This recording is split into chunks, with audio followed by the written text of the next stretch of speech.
Quorum. Yeah, and the recording is starting now, everyone.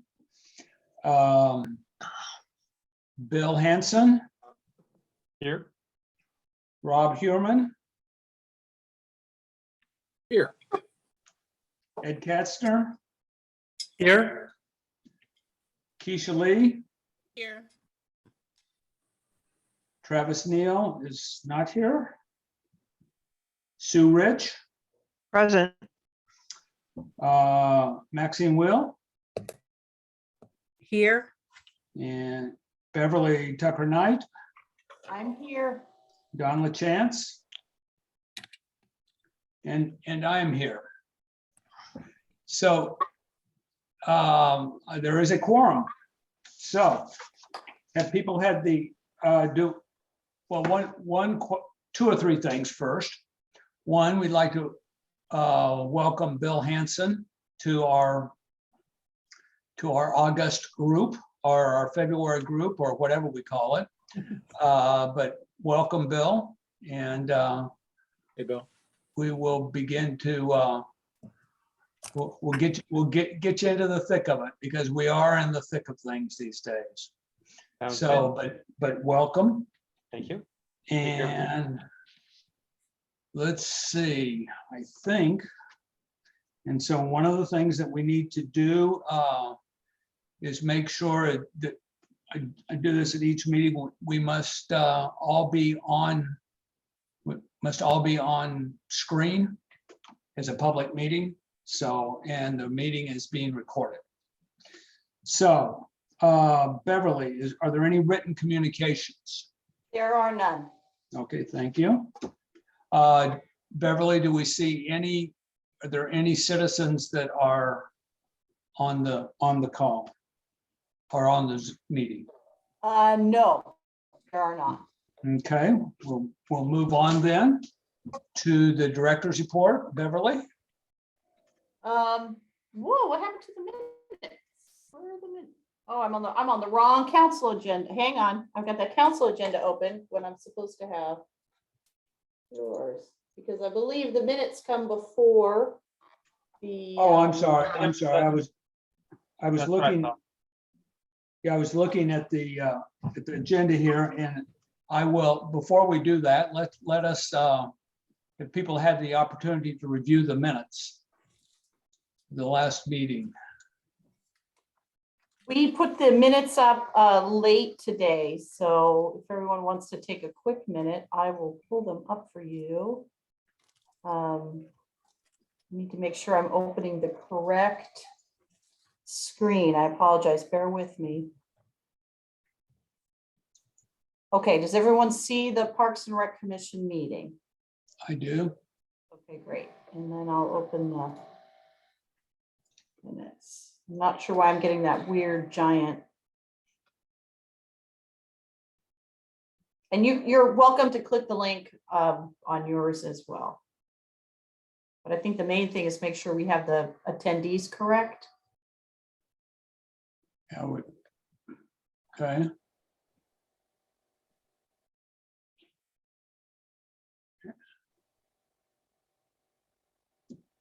Okay.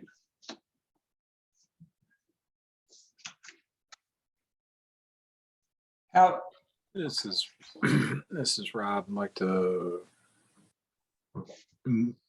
move as presented, move for approval as presented.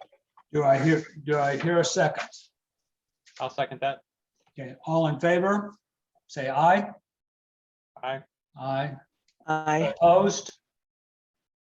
So be it. So approved. Okay, director's report. Beverly. Okay. Well, I shouldn't have stopped sharing my screen, should I? Ah. All right, here we go. I think I've got the hang of this now. All right, so you're seeing the correct one, I believe. Yeah. Okay. All right. So this was posted on Friday, so I'm just going to touch very quickly over this, assuming everybody's read it. We do have youth sports back in action. Youth basketball is playing currently at the community center and at Hillcrest School. So we're very excited about that, and we expect to get the full season in. Summer camp registration is Beverly, open. you still, Yeah. Beverly, you still have the wrong agenda up. Not You sure we're also- looking at the right thing. Right. All right, let's try that again.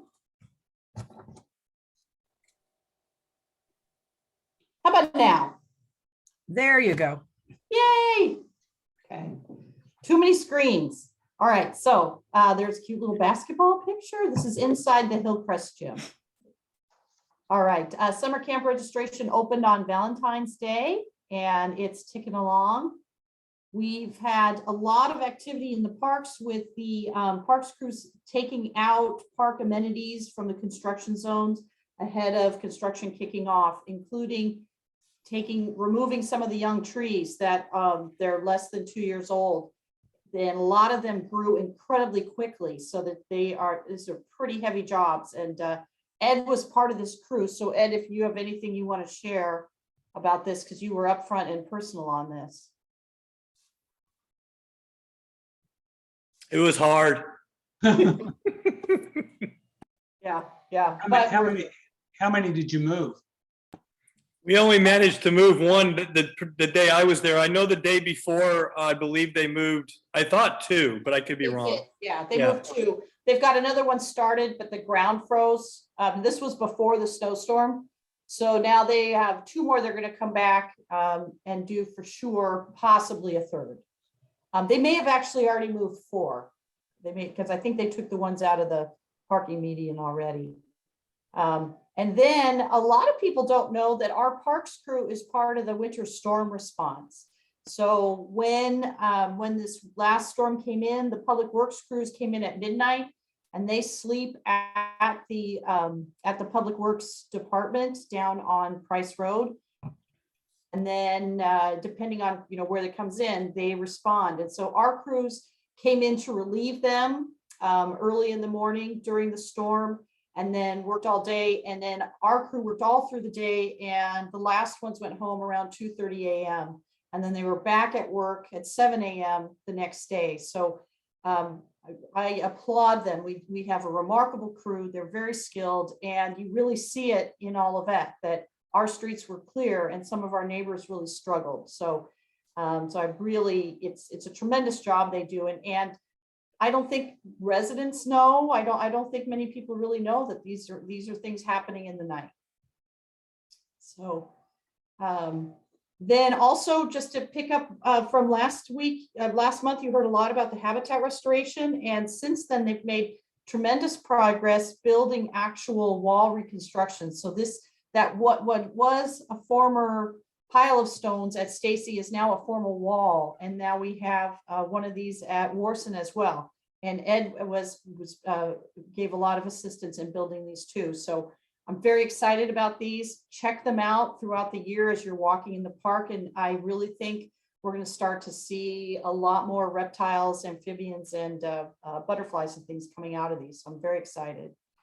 And then I have very sad news, and that is Megan Huckel is moving to the private sector. She's accepted a job with Enterprise and with a tremendously increased salary, and it's a great promotion for her, but we will miss her. She has really revolutionized our special events and our camps and introduced so many new programs. So we are so sad to see her go. So it's really bittersweet because we're happy for her, but it's a loss for us.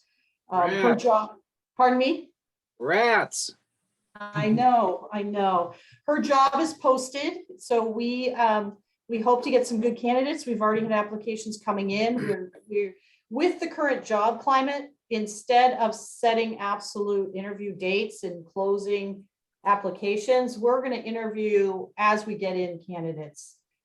Typically we get a list of people, we rank them, and then we invite them for an interview. Right now, we're just interviewing. We want to, get someone in. We're hearing horror stories from other cities about hiring. And I know those of you that are working now, that filling positions is a little bit of a challenge. So fingers crossed, we will find someone good. Are we paying a market wage? We are, well, for rec coordinator, we are. So Okay. we used to be below all the other cities. The city council approved a restructuring last year that's put us above the bottom. We're still kind of, what do you think, Don, rec mid-range now? We can't compete with some of the larger cities, Sure. and we cannot compete with the private sector. So someone really does have to be passionate about parks and recreation. So, but we'll find someone. I'm confident of that. But it won't be Megan. So that's all we have. Yeah, question on the Parks Act, if you could scroll down, Beverly. Sure. In terms of access to parks right now, is Warson Park accessible now, or should a lot of? Well, we're struggling with that, Rob. We can Yeah. talk about it under the park master plan. We've had people abusing the dog walking in particular. So the playground's open. We kept everything open for sledding. There are park closure signs up because we have dog walkers that are going into the active construction zone. Oh, So boy. I'll talk a little bit more about that when we get to the park master plan. Sounds good. Thank you. Awesome. Any other questions for Beverly? Oh, I have one. So Beverly, for the person that is left us, how are we handling the responsibilities for the person head? It sounds like we got a lot of spring activities that are getting started with the youth sports. We do. Well, the youth sports is handled by another coordinator, which is fantastic. So we have that covered. But what is really a tough position for us right now is we're ramping up for summer camp. So the Megan's leaving us in a good spot. She's done a lot of work. She's done a lot of, we have standard operating procedures, which really helps. But the other staff are going to share out the duties. Dawn and I will assist, Dawn more than myself, but I'll pick up some more of the other admin tasks that Dawn would normally be doing. Because of the park master plan activities, I'm pulled away quite a bit, but we have our admin in the front. We have our night staff that will assist with some of the outreach that needs to happen. And then the other coordinator will help. So we'll get it going, but it is important that we get that rec coordinator on as soon as possible. Thank you. In Beverly, one thing that I found exciting that I learned about today, can you tell folks about the cricket? Or is it premature? I can't, we've talked about it before. I'll give you more detail at the next meeting, but today I met, some of you that have been on the commission a long time, remember the ACA, the American Cricket Academy, came to us 3 years ago, I think, or was it even 4 years ago, because they really wanted to put a cricket pitch in all of that. And at the time, we were in the midst of starting our parks master plan. So we heard loud and clear from them that our residents wanted it. We included it in the master plan. Stacy Park has a cricket pitch outlined on it. And since we're going into construction, we reached out to the association again, and they are going to fund the pitch. So they are going to order the actual grass pitch. The one they're getting is from Australia. And then their board will assist us. We'll put in the concrete with our park crew and do the grading with our park crew, but they'll be there project managing it. So we will have, we'll have some time and material expenses, but nothing unusual from our operating expenses. So we're hoping that we're going to time it around the other activities at Stacy, but it's pretty exciting and it's compatible with all the other field uses. There's a great sample you can see out in Darien Prairie, but the core or the bulk of the players are in the central corridor. We will be the first official cricket pitch in the county. So we're very excited about this. So it's a tremendous good to show the sport. diversity. It really does. And cricket is one of the fastest growing sports worldwide. There was a tremendous change in the sport coming up on, I think almost 20 years ago, where they made it a much faster game and they allowed colors on the uniforms. So now it is really attracting incredible attention. So, you know, obviously it starts on the coast first and comes in similar to lacrosse, but we're very excited. And the kids that are playing in the league, a lot of them already live in Olivet, U City, Clayton, and Ladue. So we're really going to be, we're going to have some good programs. I'm very excited. Thank you. Any other questions for Beverly? If not, we'll move along. Maxine, City Council. Um, Good evening. So I'm not sure if everyone knows that Mary Kay has moved out of Olivet, and that is why we had an opening. And Bill Henson has joined us, and we welcome aboard. At our last meeting and during our work session, we have spent some time as the city council discussing proposed projects for the state and local fiscal recovery funds. And we have, I believe, as a city, close to $1.5 million that has to be spent. What a shame. No, between 2023 and I think it needs to be completed by 2026. And so we have started, Barb, as the city manager, brought the staff together, and they've come up with looking at some projects that we've thought of doing even as a parks group, when we have looked at wayfinding, and we haven't had the money set aside to do other opportunities throughout the community. There's actually a document, I believe, on the website talking about like adding extra lanes, extra right-hand turns possibly out of. I have the slides up. Would you like me to share them? You can, but I don't want to derail your meeting. No, it's okay. But it will be continued to be talked publicly at the next council meeting next Tuesday. But if you have them, we can zip through them real Yeah, quick. I can zip through it really quick because I do think it's important for everyone to know about this. So the budget is for $1.5 million at the North Price Olive intersection. It was the idea of coming out of the industrial court area of possibly widening the road and making a turn lane so that people can go, so that it doesn't back up into the industrial court as much, and it will reduce vehicle stacking. If you want to keep going, so we can some bike and walking in Olivet, different areas that we would use for that as well. And this is part of the park master plan. And part of this, it's helping to connect parts of the Gateway Greenway with some of the park master plan. The wayfinding that we spent a lot of time on, I think it was the year before last, we honed in on what we liked, and but we didn't have the money in the budget. And so it may start off that we can start doing some of this, but not all of it, or we may decide to come up with a timeline of when we would do some of these for around our city with the, and I think the timing of doing it with the parks, with the new community center and the park renovations would be really exciting.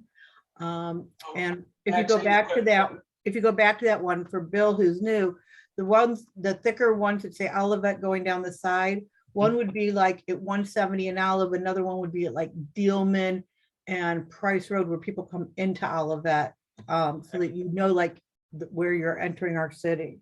Okay. Someone had a question? Yeah, where do things, where is there a budget for replacing the sign at Old Bonham and Olive as part of the wayfinding, or is that separate? We're not going to replace it until the wayfinding pulls out, because we don't want to put the old ones in.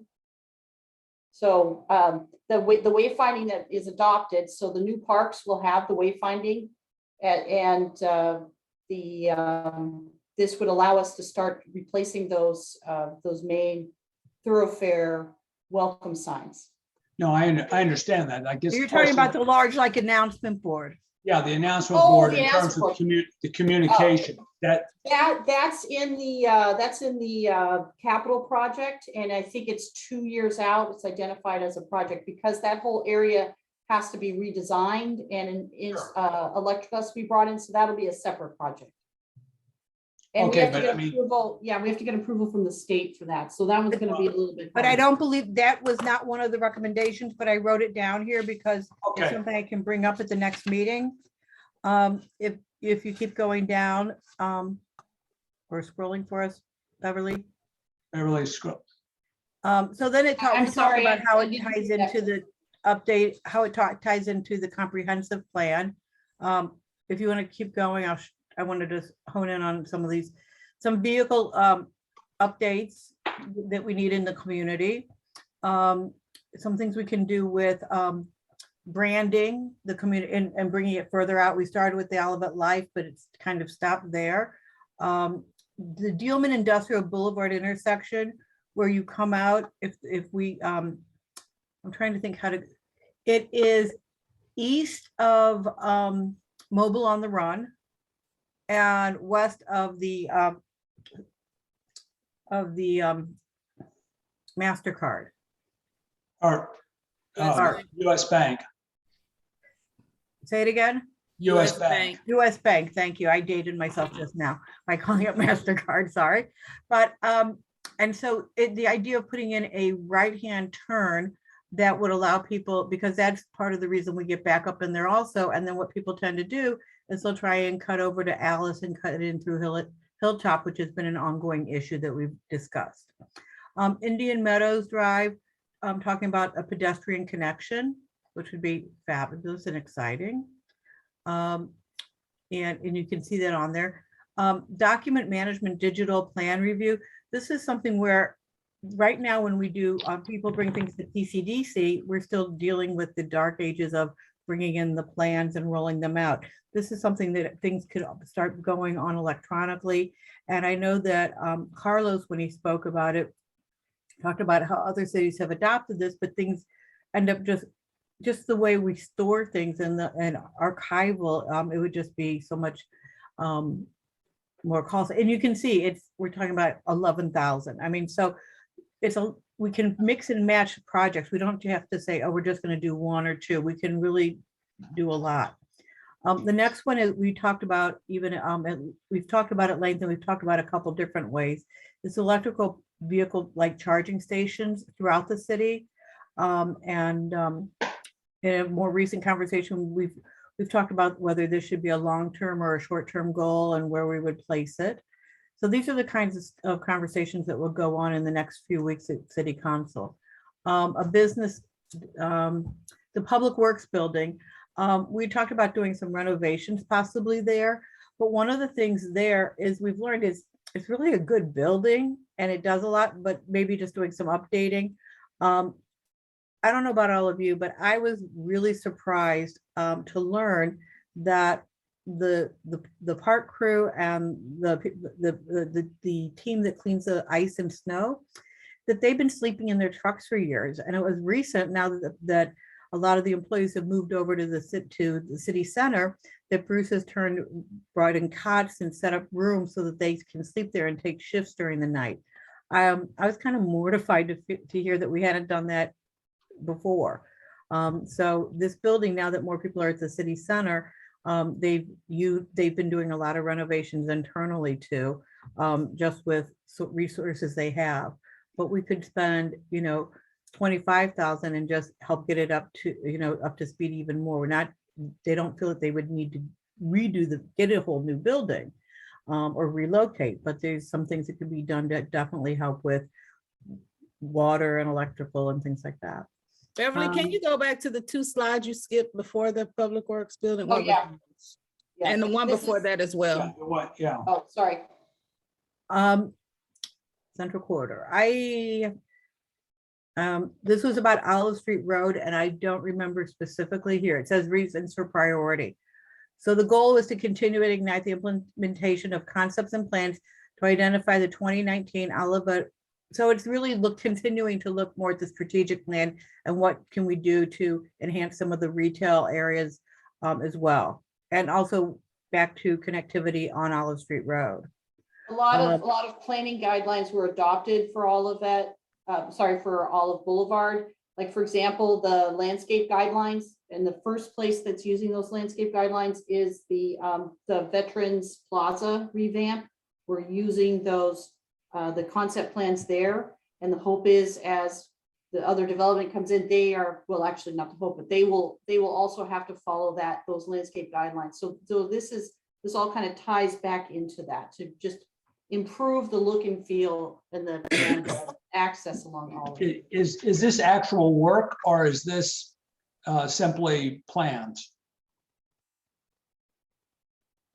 I don't know. I don't know. That's a very good question. I don't know. I think it's plans. I think it's some more, I don't know. That would probably be a good follow-up question, Maxine. What do you think? Okay. My thought that is, that's an awful lot for planning. And And it might be some of the implementation. I know we've been trying to get, I know Carlos is working really hard to reduce some of the driveways because there is an overabundance of driveways in the commercial areas, things like doing some consolidation, and that would require probably some money. But I don't know. That's a really good follow-up question for us. I'm writing that down to look to, and I will bring that up at the meeting. And we will be having a discussion on the agenda this coming Tuesday. If you want to, if you attend it, where you could ask questions as well. okay, The business license revamping, this is just something that hasn't been done in years, and bringing that up to date and doing it also, looking at where we are and where we should be. Yeah, and trying to, I think they're also trying to get it electronic because right now people have to write checks and fill out a paper form. And it's really become apparent that a lot of businesses don't write checks anymore. So, you know, it's updating us, getting us into the 21st century. The Public Works building, we already touched upon. The brine system for the winter weather, we did speak about this, and we might be ahead of schedule on this. There's some other things that have to be done to our streets before we can bring in the brine, is my understanding, but this is something that we could look at maybe later down the road. And so this one is lower on the priority list right now.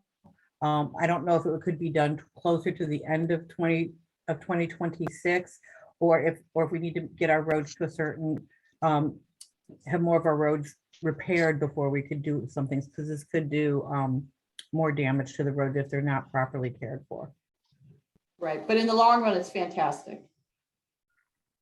Okay, and that is it. And is that the end of them? That is. Very good. So that is really something that we've been spending a lot of time discussing. We spent an entire 2-hour workshop or 2.5-hour workshop going over these. All of the staff has been present with us. Beverly Tucker Knight, Bruce McGregor, Carlos Trejo, and Darren Mann. And there's been a lot of discussion. I know the police chief and the fire chief have also been involved in the conversations. And so we're just, and it's still even open to ideas. So if you have any ideas that, you know, feel free to reach out to me that I can bring to the city council. I'd be more than happy to do that. Last month, I know that when I talked about the development that's going on, I know there was a question about the property across from City Hall, and I wasn't sure if I answered it properly. And the reason I didn't know as much about it when I realized after the meeting is it's a private contract. I mean, he bought up this land, and this is just like if a builder came in and was going to, you know, build something in Olivet. So because I asked somebody, I said, I felt bad that I didn't know the answers. So the answer is yes, he bought up the houses to the south and to the north. And there is a picture of the properties that is going in and the townhouses. And I also learned that that some of them will, I think the ones on the end will actually have elevators in them. So there's some really nice features. But as you drive down Olive Street Road, you'll see that there's a lot of headway being made on all of the different materials being brought up, from Olive Crossing to the Plant Haven, the Oliver, and it's just exciting times. So I don't, we're focusing, and then Yeah, I the brought other this piece is the updates with the. I brought this page. Oh, sorry, Maxine. I brought this page up because I don't think everybody knows that all of the projects, if you go to the city website departments and go to current was just talking about, but everything's up here for you to go through and see all the development and what's happening. I have a question, Maxine. With all of these, all of the development, especially some of the residential projects, has the city ever considered going to occupancy permits? We have occupancy permits already. For residential homes? Mhm. Yeah. Oh, I've never had one. You need to sub that in a recorded public meeting. Oh, I'm sorry, but no, I mean, it was never even a request. So I asked that question just especially with the apartments and the rental properties. Because I know that even in our subdivision, the rental properties are becoming, some of them are becoming challenging, I shall say. Yes, and no, there is an occupancy permit, and you can always call call Carlos's office, and they will help you with that if you have a house that you're concerned about, is that you want checked out on the number of residents living there. There are guidelines for the houses. That's something else we spoke publicly at one of our meetings recently about occupancy permits and how to deal with them. Maxine, I believe we repealed the occupancy permits, and now it's only when the houses change hands and the inspection occurs, or rental properties. It's for rentals and apartments. It's For every time rentals they and change. apartments only, right? Because the city used to have occupancy permits, but they're a legacy of segregation, so they were eliminated. And now they are to ensure that rental properties are the correct standard, so that that we don't have like slumlord situations. So they go through for health and safety inspections before they're, and I don't know what the schedule is for that, but we can find out. Beverly, when were those eliminated? I want to say 4 years ago, 3 years ago. It was recent. It was recent, yes. I came across our But occupancy. for all rental properties, they were not Correct. they were not removed. But the resident doesn't do it. It's an inspection with the owner to make sure that it's up to par, but it's not to find out who lives there. But we could definitely get more information and bring that back too. Thank you. I'd appreciate that. Okay, are there any other questions for me? Okay, I would encourage you, if you can, come to the city council meeting on Tuesday, and if you have any ideas along the lines of this undertaking, I'd love to hear them, and I've got an email on the website as well. Okay. Thank you. Any other questions for Maxine? Is the meeting Tuesday at 6? 7. I apologize. I think, yeah.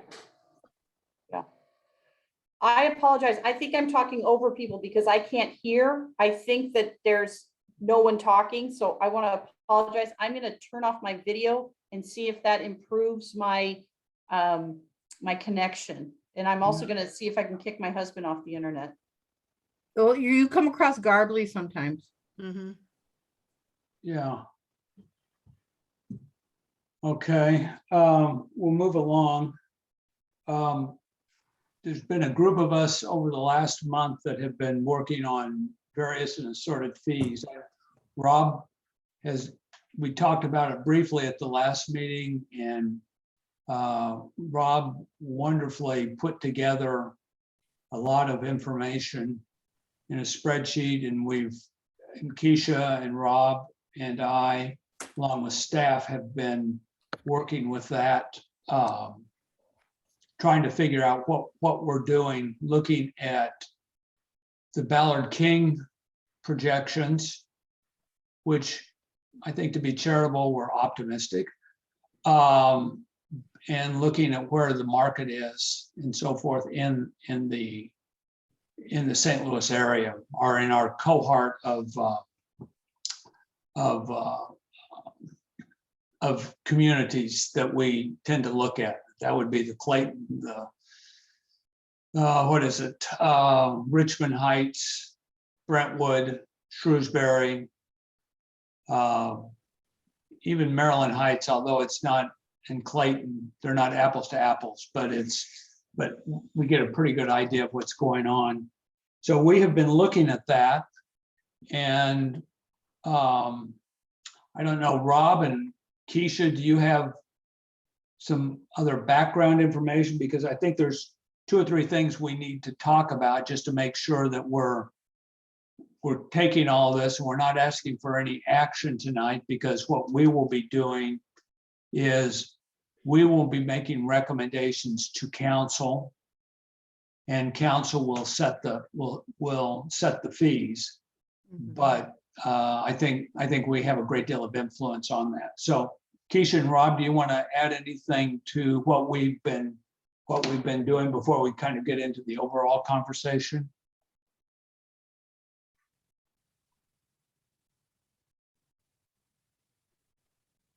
So, so we've got this deliverable template that I think we need some time to get up in shape with the information that we've take and refine it into what we need to provide, Beverly and the city council a document to review. It's going to take a little more time to get that done, I think. But it would probably behoove the commission too, to make, if we could make that document available to the rest of the commission before, Sure. or during and or before, it goes before the council, so that the commission's fully informed as to what our recommendation is going forward in this disaggregated meeting environment. Yeah, and one of the things I would say is there's a lot of data there, but things begin to cluster into areas, and you see things, and it's also important to understand the various levels of services that these other communities are doing, because it's not an apples to apples kind of thing, but things do begin to jump out. Keisha, anything to add? No, I would just add that, we did take a look at some key variables, like, what every city kind of has a different age for seniors. And the rates, vary based upon what the services are. So, I think it would be very helpful for us to get council recommendations before we go too far down the rabbit hole trying to fine tune this, to get their input into what they would like to see before we go and make up, our own recommendations and come back and have to change it. So I think the input from the council will be very helpful. So we're not wasting each other's time. Yeah, and I think the other question that I had was, where did we plan the money, or what were we looking at for revenue? Mhm. And as we begin to look at revenue within parks, there's a myriad of revenue streams. I mean, there's sports, there's classes, there's kind of stuff that we were looking at in terms of membership. So there's a whole series of things. And from the perspective of Darren Mann, who I consider the guru of all things finance within the city, that he's wanting us to set the rates and so forth, and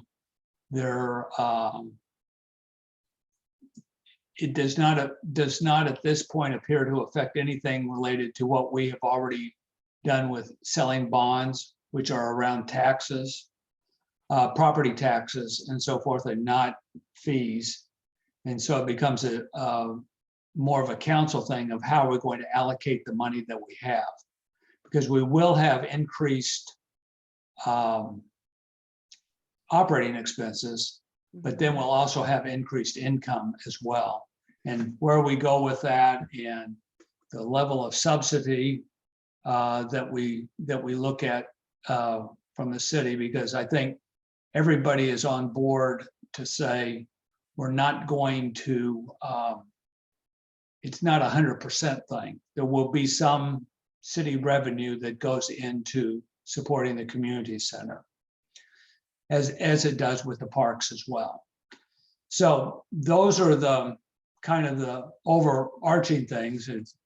When I got to look at this, it was kind of interesting, because you think, well, this is a simple thing. it's not. I think, So, can I say also, Jim, I think we will see some of the energy efficiencies by having a new building. okay. But I think it would also be very helpful if we could get a goal of what those projected revenues or what we're trying to hit, to make sure that we're pricing to match in that vein. I think that would also help us to kind of fine tune where we're going, especially if it's versus the memberships, or is it, individual room rentals. If we had a little more detail, I think it would be beneficial. Yeah, and I think all the revenue streams, because, Correct. I mean, one of the things that's really exciting for me is I mean, today we have different kinds of programs within the community center, to whether it be, I don't know, some type of yoga or different kinds of things. But with the teaching kitchen, we have some opportunities as we move forward, and with our upgraded meeting spaces, I think we have a lot of possibilities, not only from classes, but then also from people wanting to hold events there, Mhm. weddings or mitzvahs, all of those kinds of celebrations. So we'll begin to look at that. But one of the things that I think came out in the process was, where do we stand with resident versus non-resident, Mhm. and what can we do? And Beverly brought up an interesting thing that happened in one of her previous agencies that she was working with, is we didn't have a resident and non-resident rate. Perhaps residents get discounts. It's a nuance, but nonetheless, we need to, it's more a marketing ploy, but also as we begin to look at things in 39 North, the Bayer folks and so forth, if we want to try to draw people into the community center, how do we deal with that? And Maxine, I think that's one question. If there's an appetite on the council to say, everyone else seems to do resident, non-resident. Mhm. And so to me, the question is can we be different and say there isn't a market difference, but we provide some incentive because somebody lives here. So that's one of the questions I think that Keisha was looking at. Is there the appetite to go with one fee and what we can do? And then another issue that has come up is, how do we deal with free use of facilities? There's some not-for-profits that use our facilities. How do we want to deal with that? There's homeowners associations. There's a lot of things, and council has to very specifically talk about free use. And I think we're talking more organizations than individuals, because I don't think at this point, and correct me if I'm wrong, anyone, I don't think we have any individuals that are exempted from fee payments with the parks. Is that a fair statement?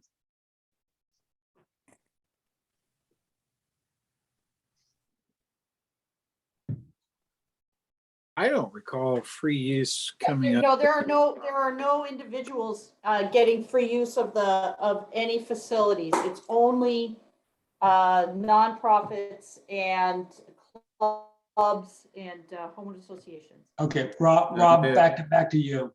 Well, I was just going to say, I don't really recall any kind of free or compensated use of the facilities in the community centers that I researched.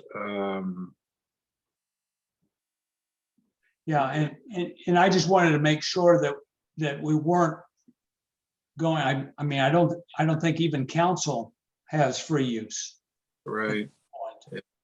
So it's just to affirm that. Or subsidized use or whatever. Or whatever. Yeah. So that's one thing that we're talking about. Another issue that we talked about is how do we deal with people in the community that don't have the resources to pay for this? And without putting the park staff and so forth and going through a whole litany of questions and so forth, would there be any reduced cost? Man, I talk about free use, and then the next paragraph, I'm going to, how do we deal with economic equity is essentially what it amounts to. Do we know that's an issue at this point? I don't know that it's an issue, but I think we need to raise it before it becomes an issue in terms of how do we deal with this? I know we've had scholarships for some of the sports programs and for camps, so there Well, are that, definitely, there's definitely a need. Yeah, absolutely. We give fee waivers right now for camps and for sports, so there's definitely a need. okay. Yeah, I was thinking more in the likes of pavilion rentals and what have you. We don't give fee waivers for pavilion rentals or for the community center rentals currently.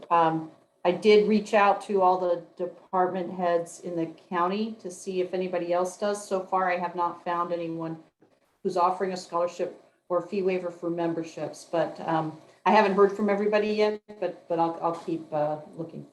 The only thing I found that was close to that was, I want to say it was U City, and it was not for membership, it was for day use. And it was really kind of based upon if you had a number of children over That what makes they sense. deem a family. Well, and I think one of the areas where we have a potential issue is our new indoor play structure. Mhm. And how because I think it's envisioned that that's part of community center membership. But are there ways that we can work on to say we have certain free times, something like that as well? So wanted to kind of get an idea of the larger group to say, what do you think, and where do we need to move on this, and what additional information do we need in order to make a decision? Yeah, I guess that was the question that I was having, was like, just generally, what is free? So I'm assuming it doesn't cost to walk into the door. Let's start there. Okay, we can park for free. You can walk into the community center, and then what? You're allowed to sit in a chair, right? You can enjoy the fireplace or whatever. So that's free, right? So then it goes to your point, Jim, about the playground for the kids. Is that free, or are we saying you need to have a membership before you can access that? Obviously, the kitchen, the rooms. So currently the community center, you can walk in, and I think Beverly's done a great job creating an inviting environment. People can sit at the tables. We got some TVs there. There's a little coffee pot area. It's very welcoming in that way. Are we wanting to duplicate that? And I know that's not what we're talking about in terms of free, but I mean, let's start there. Yeah. How much, or what are the boundaries between free and pay? I would like to think that there would be times where the playground would be open, where you wouldn't need a membership. Maybe even, I would even go so far as the physical or the workout equipment, perhaps. I know it costs to get those and to run that, but I mean, if our message is health and fitness, maybe, and if we're trying to build community, I'm just asking the question, what's free, and then when do people start having to pay on a regular basis? So I think those are great questions, but ideally, I would like a community where there is more free space than not, if at all possible, even if it's only on certain times. I think Ed, that's a very valid point, and I think that that's something that we're gonna have to really kind of figure out before we can move forward with some of these things. One of the things I brought up when we had our small group meeting was like, there's certain, I want to say it's the fourth Friday of every month, you can go to the Magic House for free, or, you know what I'm saying, but it's in the evening, so it's a limited time or something like that, to where we have those designated times. But I do feel like, we did talk about having some scheduled programming or some programming, especially for the indoor playground. So I don't necessarily know how that can be a free option if there's actual programming. And I think that that's kind of the, like, where I get stuck in thinking about this, because it's also hard if we come in the door. I mean, our community center now doesn't really offer much that you would want to do besides come in and sit down, play games, or go to the gym. That's not what we're planning. So if you come in, then how are you policing who's supposed to be in what area? You know, the indoor track and all of those things. I think that becomes more of a challenge for staff, Yes. because it's almost like you would have to check in at the front. You know, you remember you paying for the day, you know, something to that nature, because otherwise, once you're in, and then you can just, you know, run amok. Yeah, that's what the use of the daily rate in these community centers had been, at least that's what they seem to say, is that the idea that daily rate, which is really, really, really low, low barrier of entry, to help people who want to just come in and make use of facilities hither and yon. On a day-by-day basis, that was the point of that particular fee. I think, you know, Beverly and Don have done a great job, and particularly after school, opening up the gym for a free gym, basketball, what have you, when the kids get off the bus. They can come in, work on their homework in the lobby area there, et cetera. And so I agree with everybody that we do need some element of this that is complimentary, subsidized, but to your point, we also need that check-in, that accountability function to it, which Yeah. there's no, we couldn't get that in there. Well, is that the resident incentive? You know, I mean, could you say that all residents get this base and there's no cost to that? That's just because you're a resident, and then everything else, you know, obviously is one fee. So I didn't understand what Jim was saying exactly, because it sounded almost like it's almost like a hidden fee, like you have to know to ask for the coupon code in order to get it, whether you're a resident or not. And I don't like that idea, and I don't think that's what's being said. But I'm No. wondering if you just said all residents get to come in, they get free use of the lobby, they get to do the walking path, and certain times the children's playground is open for that, or whatever you want to say, and then that's free for every resident that contributed to this project, but everything else is one fee, whether it's programming or whatnot. Yeah. I'd like to interject. I apologize. I have to keep leaving the meeting, but I'm just on my phone now, so it should be okay. The original Performa was a guide that got us to the bond. Then it got us, the original Performance got us to planning the program of it. And then we used that for the language for the bond measure. And now we are through that. We're through a pandemic, and now we are now dealing with this. So our direction is to use it sort of as a baseline guide, but a lot of it in there was conjecture until we got to the point where we are now. So through the decisions that were made in the layout of the community center, one of the things was that separation of the playground from the rest of the community center. And what that means is there is no paywall for that playground. So if the commission advocates that that playground be free, it can be free. The fitness center, there's a clear demarcation. There's an attendant there to go in. So it's quite clearly you have to have a membership in there. So so there are a lot of things we can do, a lot of benefits that residents can have, because one of the drivers we wanted to do is to make sure that the new community center operates similar to our current community center in that there's not a fee for everything. Definitely there's fees for things, there's memberships, but there are also things like using the lobby and things like that. So those, I think those are really good points. And then as far as the rentals, if we were to choose a model, the discount model, what that means is you advertise, this is the hourly rate to rent the multipurpose room. Let's say it's $100 an hour.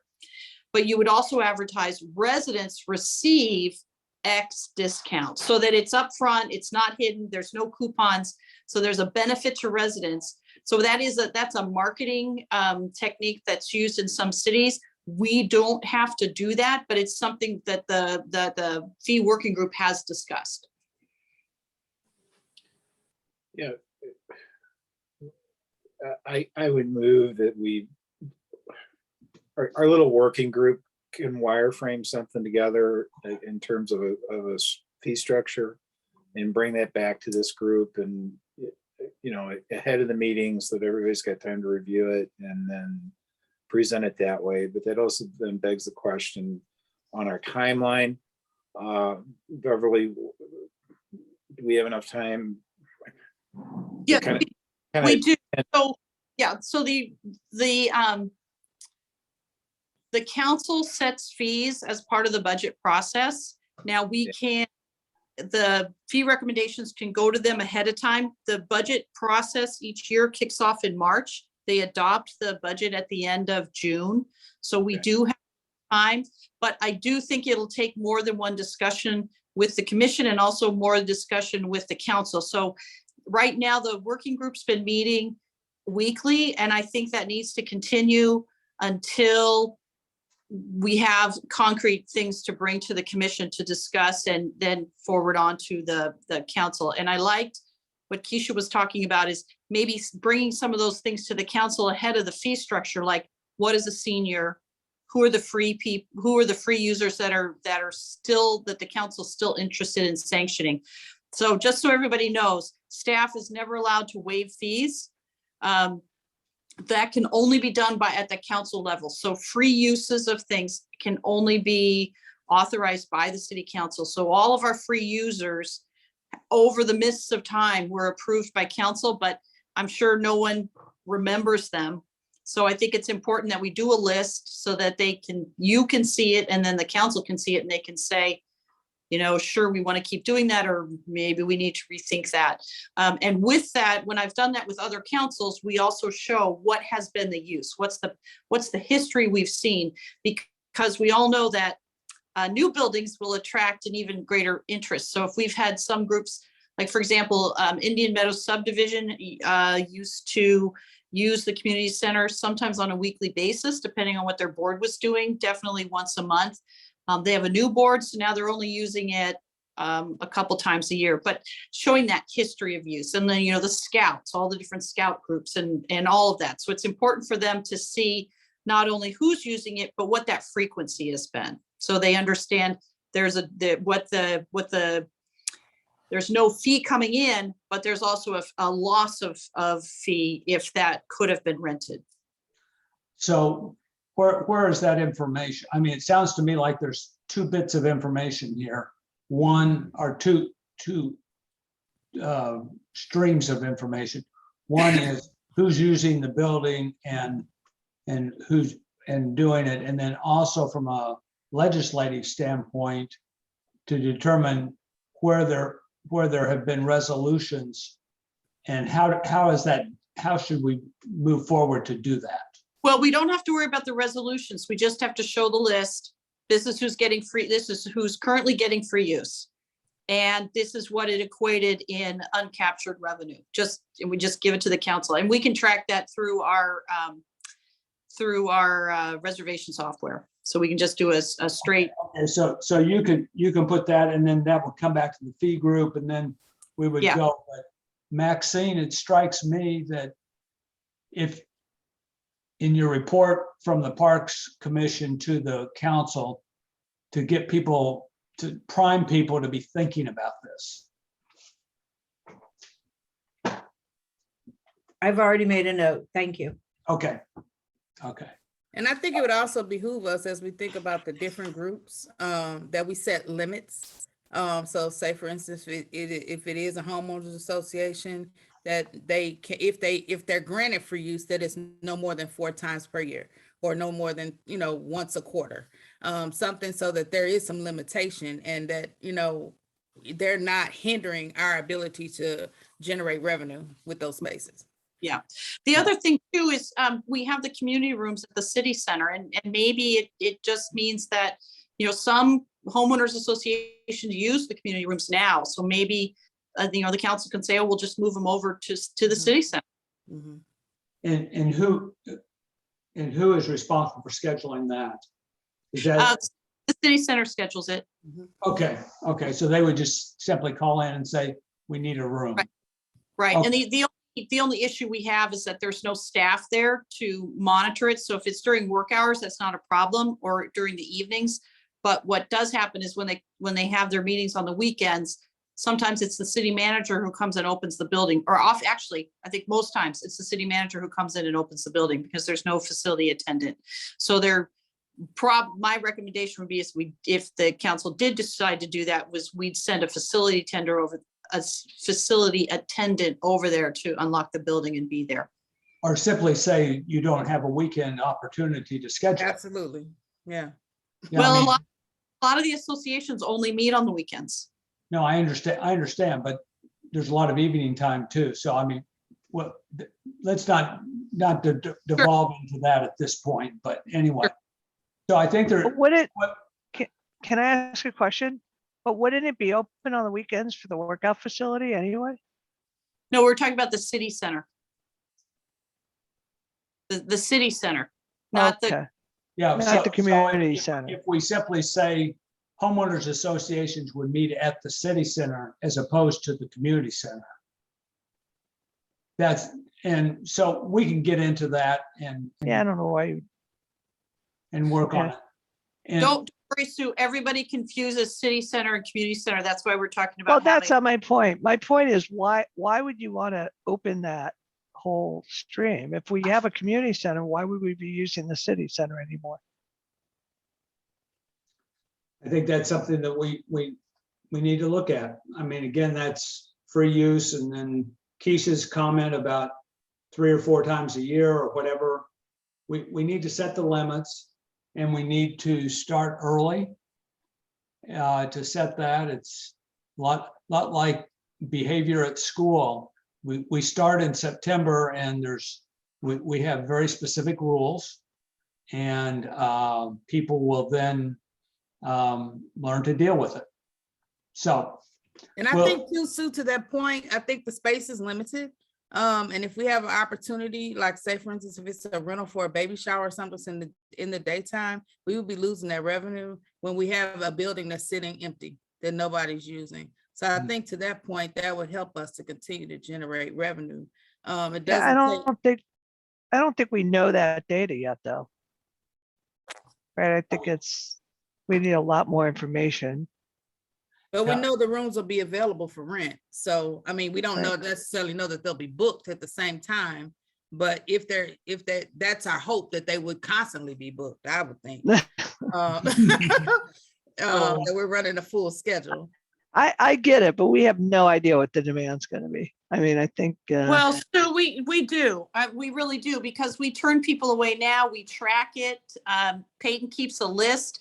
You would not believe the number of, suddenly it's like the pandemic you really see is softening a little bit because people feel more confident. The phone has been ringing off the hook for people booking things in the community center again. So no, we definitely will have a strong appetite.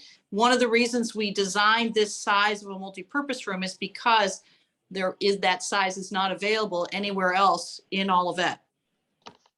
Or we'll see. We'll see. So, yeah, I mean, it's one of those things, but, and I think the other thing that behooves us is that it's better to be more restrictive to start with and perhaps loosen, as opposed to having to tighten things down as you move forward. So we'll see. The fee group continues to meet. It's Keisha, Rob, and me. If somebody else wants to be on that, I can relinquish. But these are kind of the things that we're working toward. And because of various sunshine laws, we can only have 3 of us in the meetings at a time. But I think we're also able to perhaps talk about different aspects of fees and maybe bifurcate that if people desire. So let Bev or me know if you have a particular passion for fees, and then we'll work through that. Now I'm nervous after you ask for volunteers to ask, and I'm not volunteering, but I do have a couple of questions. So do we have a current fee structure that's out there? I just tried looking on the website.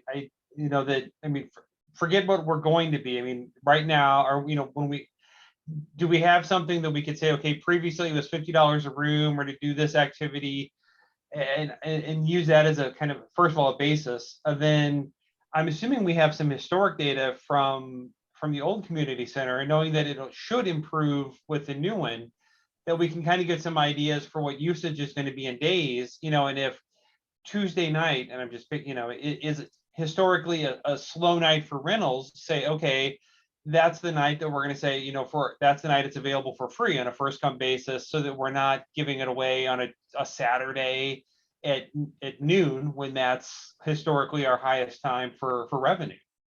Yeah, Yeah. you're right, Bill. We absolutely have our fee structure. It's on the Parks and Rec Department page. If you go under facilities, I'll send you a link to it. Okay.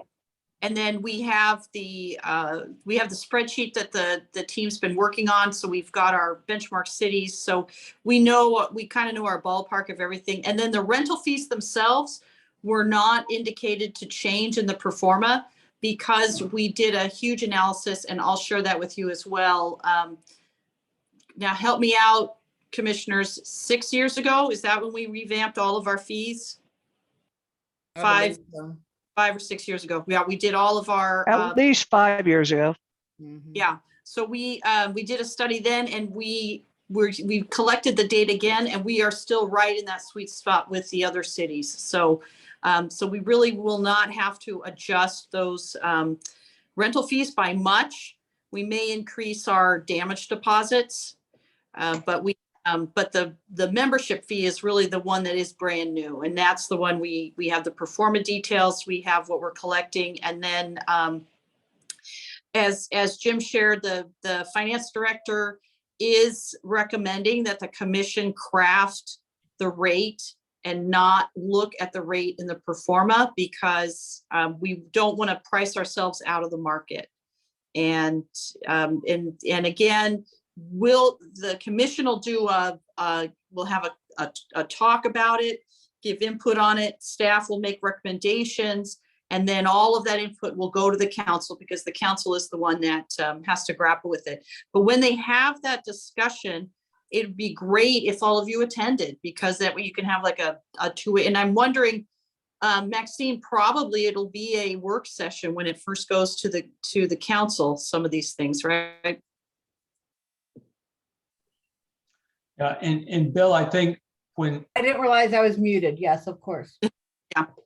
yeah, and Bill, I think also we were talking about circulating the spreadsheet, becomes a little more obvious from the spreadsheet in terms of what the first column is where we are right now. Okay. The second column is maybe reversed, but is what the consultant said 2 or 3 years ago. And then we have a whole string of other cities. So we can take a look at that and then go, but we're clearly, this is an ongoing effort. So I'm going to move us along just so that we're not here for a number of hours. And the next one, which is that we're working on, are the memorial policies, which again, on surface sounds like a very straightforward process, but there's a lot of things that have happened over the years in the Olivet Parks.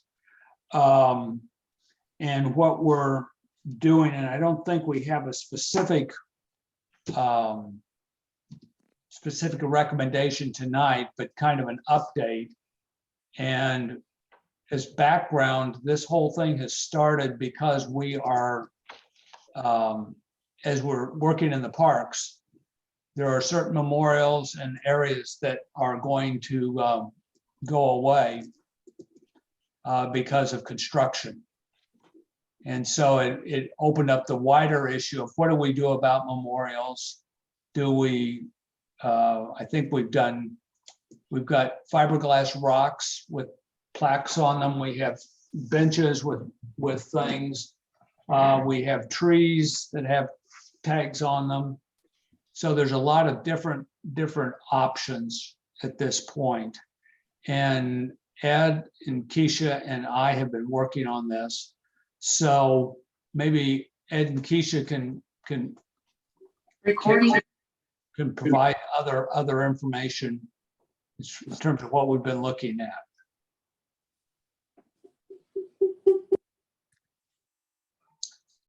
Beverly, you need to do one because we were getting feedback. Okay. Keisha, I'm sorry, I interrupted you. Oh, no, it's okay. I was just gonna say, I think that, from our initial presentation at the last meeting, the one addition that we have done is we are now researching the cost of bricks to see what that possibly will cost us, what the implementation, what is gonna be the upkeep. So that has been added to our task list. And I guess at the next meeting, we'll have an update of that, what those costs will be. And I think the idea of bricks is that we would take, other than benches, we would take a memorial. The memorial program would be centered in one spot Absolutely. in the parks. Yeah. And so if there's been some discussion, do we do it at each park? But I think that for a community of our size, that doesn't really make a lot of sense. Mhm. And so we need to figure out how to deal with the memorialization of things, not only moving forward and making sure that we're paying for it, or whatever we do that has a net gain for the park, Mhm. for the parks, but then also how do we deal with what we've already got out there? And there's not a lot. I mean, Ed, what would you say? We've got maybe 4 or 5 dozen things, or is it that high? I thought the list for Stacy was maybe around 18, 17, Okay, 18, 19. okay, so we're not talking a huge thing, but again, as we begin to look at this, let's look at it comprehensively rather than kind of piecemealing, because I think we've seen over the years that the memorial programs in the parks have been piecemealed. And people want to give things to the park. Right now, it seems that we're in a bench mode. So where people want to do benches, I mean, there's probably at some point, there's a finite number of benches that can be put in the parks, but also people want to do trees and different things. And there's lots of models around, both in municipal parks, and then of course we can think of Forest Park, which is a municipal park, but they've got a foundation and some of that kind of stuff, and then the botanical gardens. So we're not on that scale, but we just need to figure out how we move forward with this. And I think we've gathered up a bunch of those, haven't we, Beverly, as far as what we're moving. I think I saw a stack in your office today of various memorials and so forth, and we need to figure out what we're doing with them. And this is all in last month's report, so people can always go back and take a look at it. Okay, so not to belabor it, but we're beginning to work on things with the memorials. It's a somewhat of a pressing issue, but it's not as pressing as fees. And so as we move along, these things will also work. So anyway, are there any questions that people have on memorials at this point? Just kind of a high level question, and this is going to probably sound ruder than I mean it to be. But what obligation are we under to continue showing the things publicly? So like if somebody does a bench and the bench is not in a condition that is safe to be in and it's got a memorial plaque, do we, after the bench isn't safe anymore, do we still need to show the plaque? Is that kind of, and that's what we're talking about? That's exactly what we're talking about. Yeah, that's exactly it. So, because that is the problem. There was never, people never signed anything that said, I understand this bench is good for 20 years. So we're trying to clean that up. And then you'll notice the new benches are engraved so that when the bench is dead, it's dead. We don't have to worry about the plaque. So that's really helpful because the plaques obviously outlast the benches. Yeah, And- yes, But you Max. But what you brought up last month, and I thought was good, is that when people now get the benches, you're saying they're engraved, but it's like carved out of the wood bill, but the idea that this bench will last 15 to 20 years or X amount of years, and that when a family's making that contribution, they know that when it's worn out and weather beaten and taken down, that will be its life expectancy, that it's not going to be there for the next 100 years. And if it doesn't last for the 20 years, when it falls apart, it's gone. So I mean, there's that, but your point's very well taken in terms of what we're trying to do, and I think it's codifying some common sense. Yeah, setting some realistic expectations for the Yeah. life cycle of these items. So, and that was one of the big discussions we had around bricks, is when you start carving into bricks, what happens to the integrity of it and what's going to happen? And so there's a whole series of things that we have to explore, but that's really one of the things that we're trying to figure out.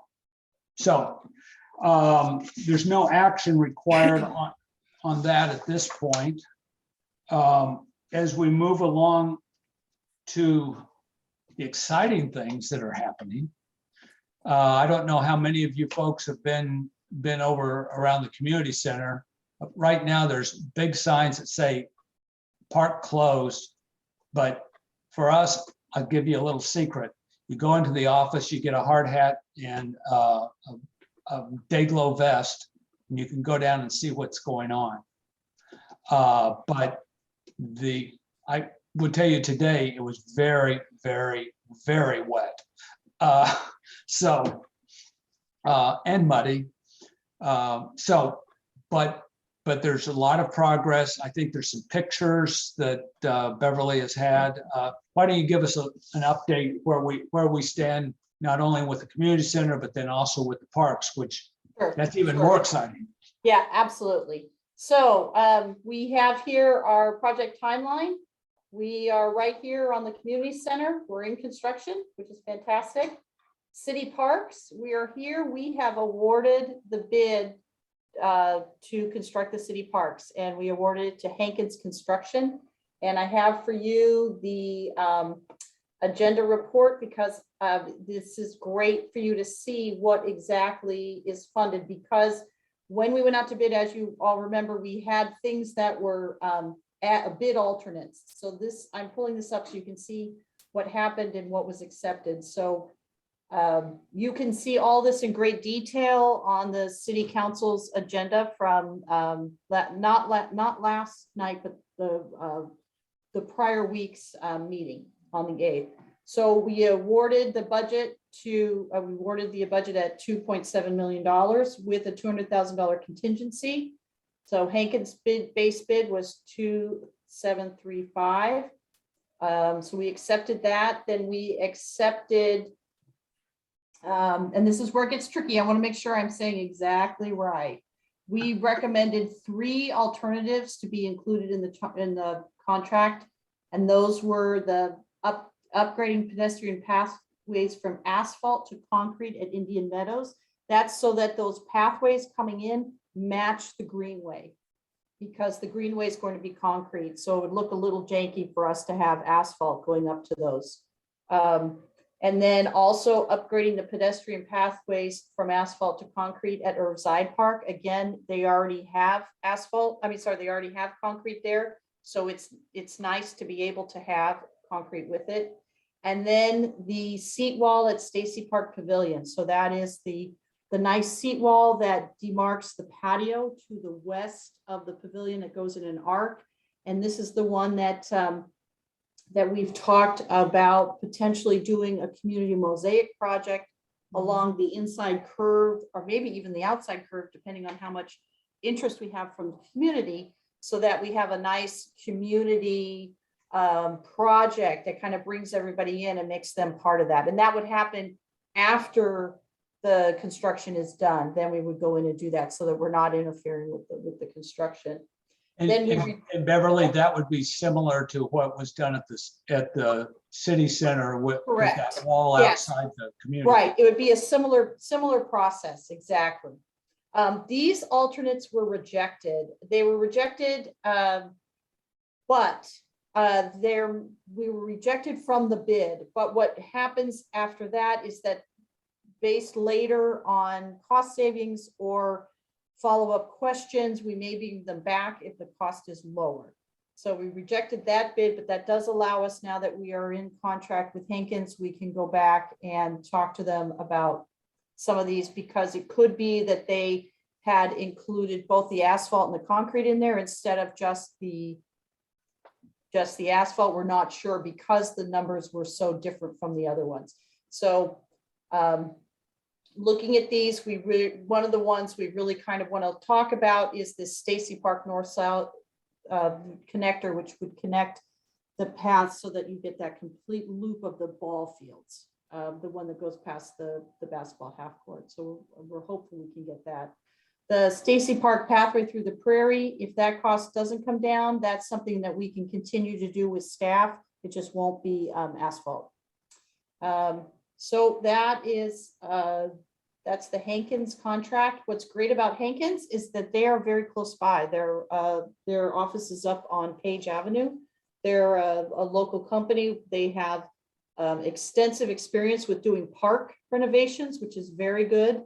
And one of the questions we asked them in the interview is, how do you handle very enthusiastic park users that are passionate about their walking paths and don't want to deviate where they're going on a daily basis? And they had excellent answers with how they will handle fencing off areas with snow fencing and making sure that the park stays open as much as possible for pedestrians.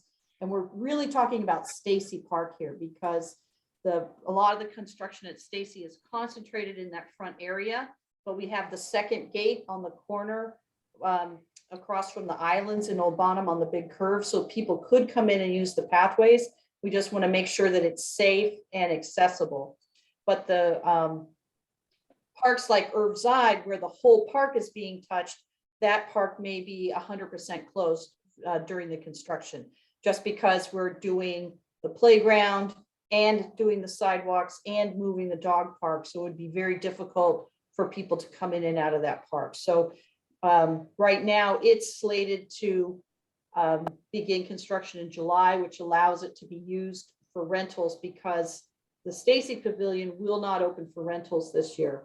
So we are directing people there, and then staff is keeping a list of alternate locations in other cities. So when people call, and if their event is too big for Irvside, or the date they want is already booked, we're referring them to a list of places around local communities.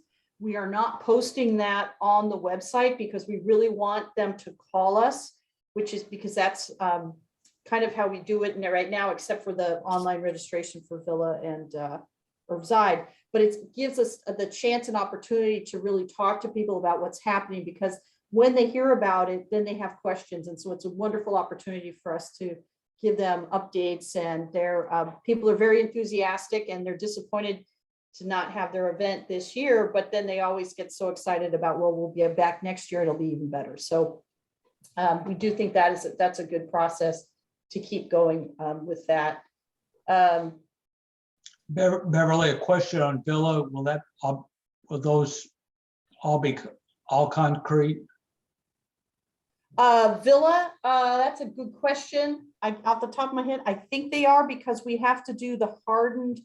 No, Villa's a combination of asphalt and concrete because of the access road for the trucks. Did we get an alternate for concrete? That's neither here nor there, but just a thought. I'm just gonna write that as a follow-up because I can't remember.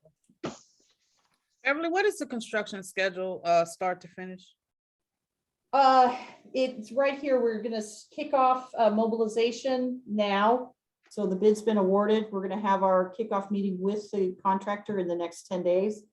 And we anticipate them being on site as early as March. And then if you, I don't want to make you dizzy. Down here in the report, each time I'm putting this, I apologize. When you look at it at home, you can rotate your view. We don't This see is- anything.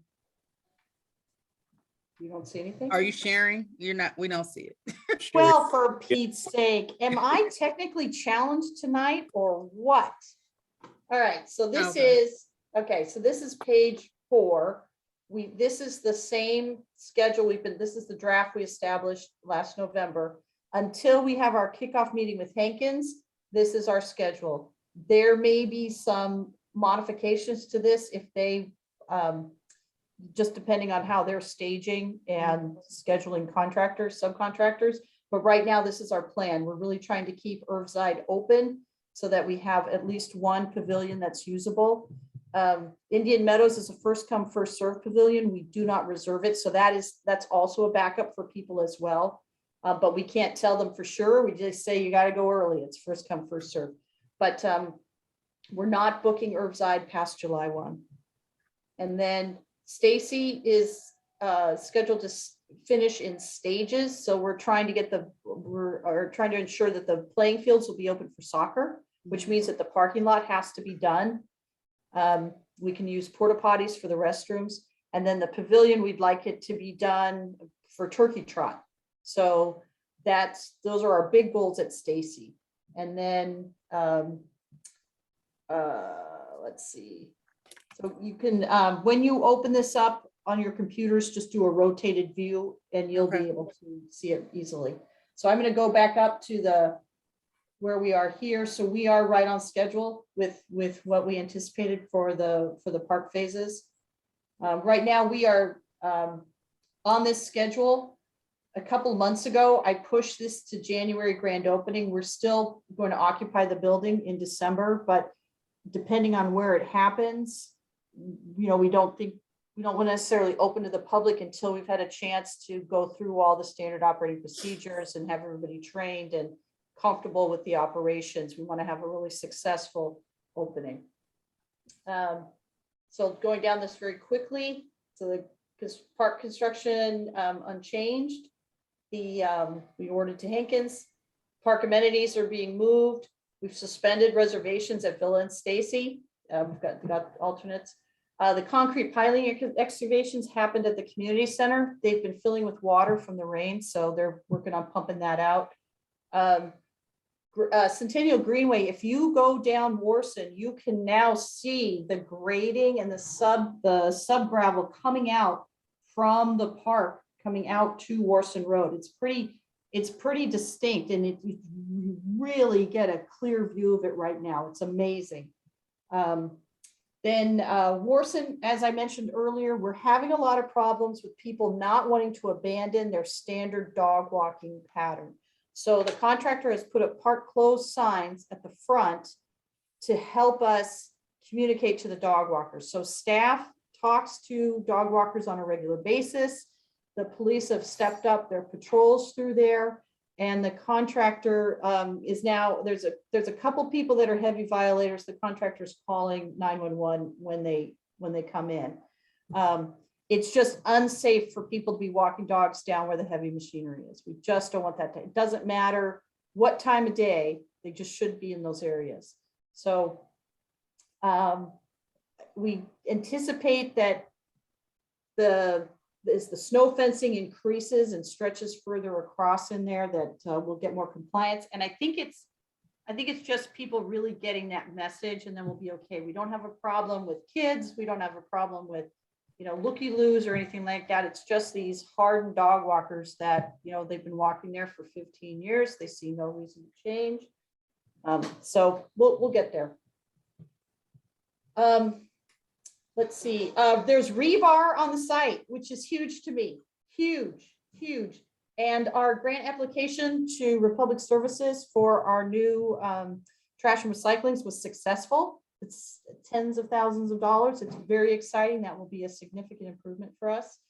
And then here are some pictures. You can see rebar right there.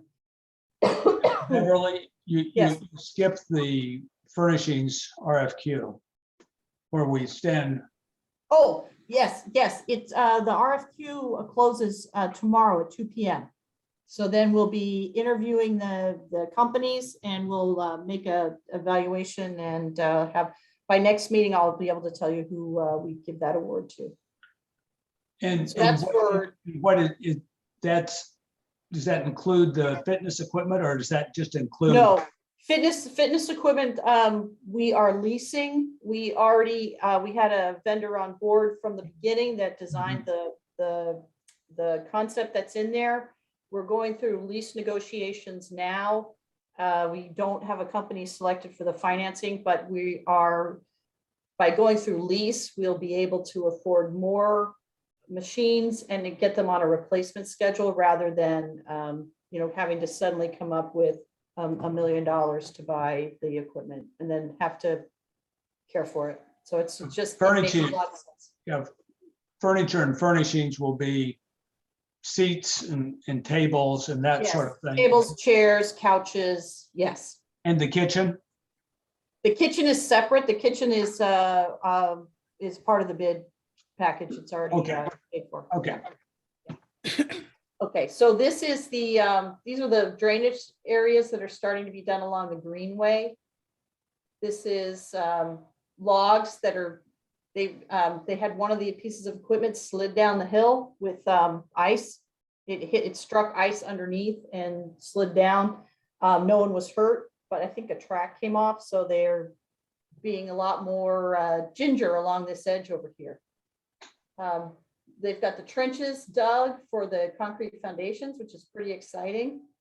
This is the big culvert down, Ed, this is at the end of your trail. So this is the big culvert that's going in that storm drain, so that the greenway is going to come across through here. And this is a nice view of the pad, the construction pad. This corner here is the multipurpose room, I believe. I'm looking at that. I think that, or that could, oh, Don, that's the gym, isn't it? This is the gym. I apologize. This is the gym jutting out here. Ground up railroad ties, very exciting. They've had to remove a lot of water. So a lot of water drains off that hill, and between the hill and the community center will be a bioretention basin to handle that. And then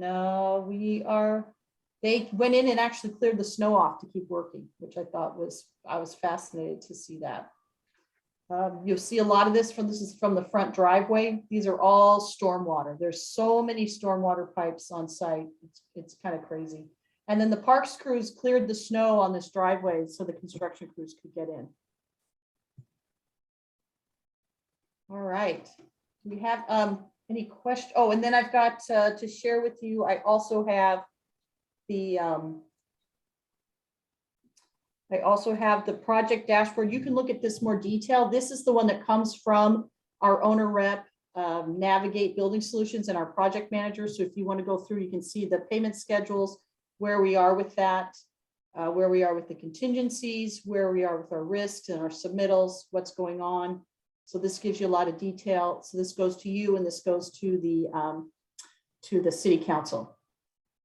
So it has a lot of the same pictures. It doesn't have the explanations like your report has, though. But you're welcome to go through and look at that in great detail. So I did have a question with regards to construction, just the number of construction projects that we're dealing with in the school district. What is the plan to deal with these price escalations that are coming in for materials?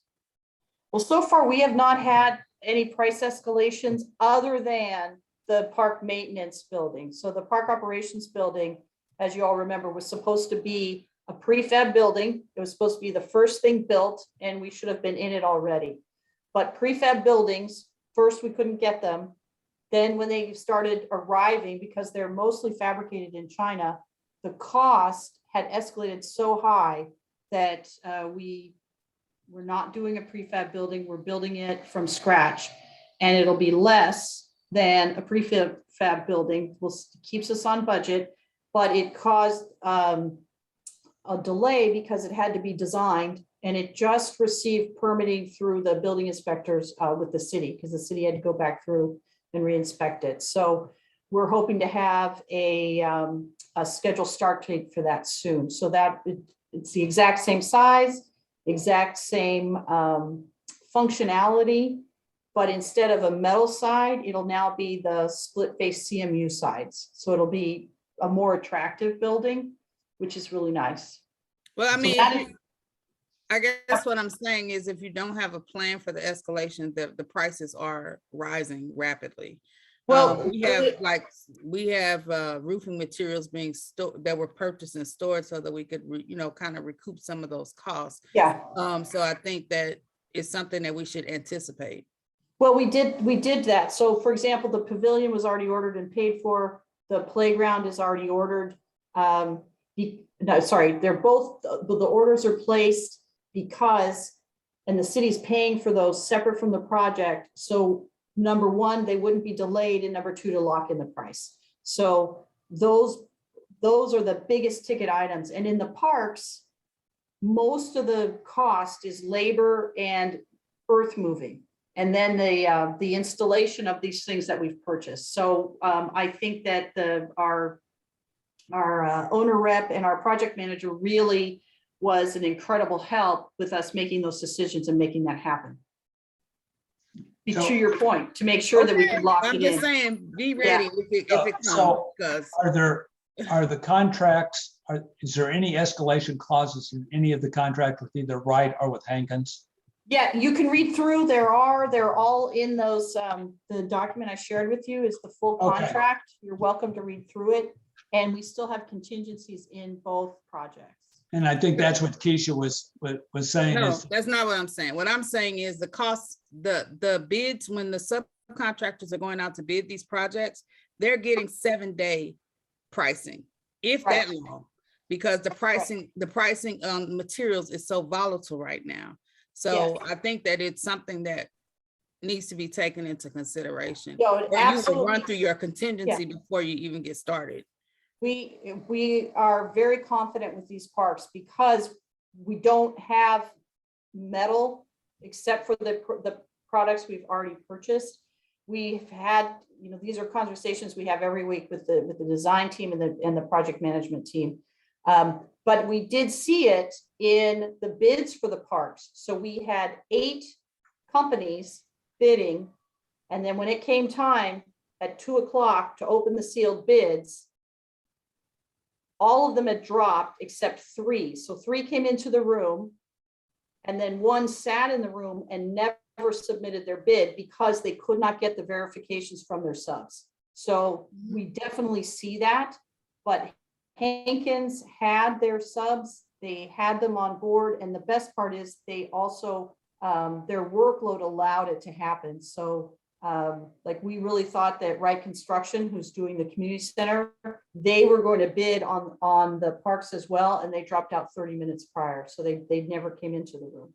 So we definitely are seeing that, but I think we're in a much better situation in the parks than we are for the community center. And the community center, the materials are ordered, so we are okay as far as that goes. So, we started that project so much earlier than the parks, and The parks, we're not building a new restroom, we're renovating the restroom that's already there, so we're in a much better position there as well. So I know, Keisha, what you're saying, and I know that there are issues that we're going to face, but I feel that we are in a very solid position. Okay, other questions on the implementation? Okay, we have, we'll move along. Future agenda items, I think we've talked about all of those at this point. Does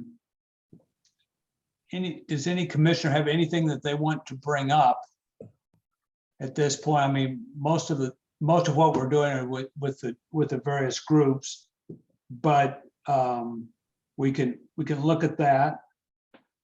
And then I think people can look through the dates moving forward. One thing that I don't see on here that's very exciting is March is Honeysuckle Eradication Month. And if you don't know about the need to get rid of honeysuckle, come out to Weed Warriors and you'll see, or actually a lot of times look in your backyard. But we need to do that. And I was actually thinking about it when we went through the whole thing with bamboo and urban agriculture, but less than a year ago, if we should not have included honeysuckle in that as well. But that's probably a stretch. Anyway, so we have the dates. If people have questions, I know I've met with Bill briefly and hope to, both with Travis and with Bill. And if anybody has questions, I'm available, Beverly, Don, and so forth. So is there anything else that we need to be looking at this evening? If not, I will entertain a motion to adjourn. So moved. Second, Second. all in favor, say aye. Aye. Aye. Anybody opposed can stick around if they want to. Okay. So, okay, well, thank you all.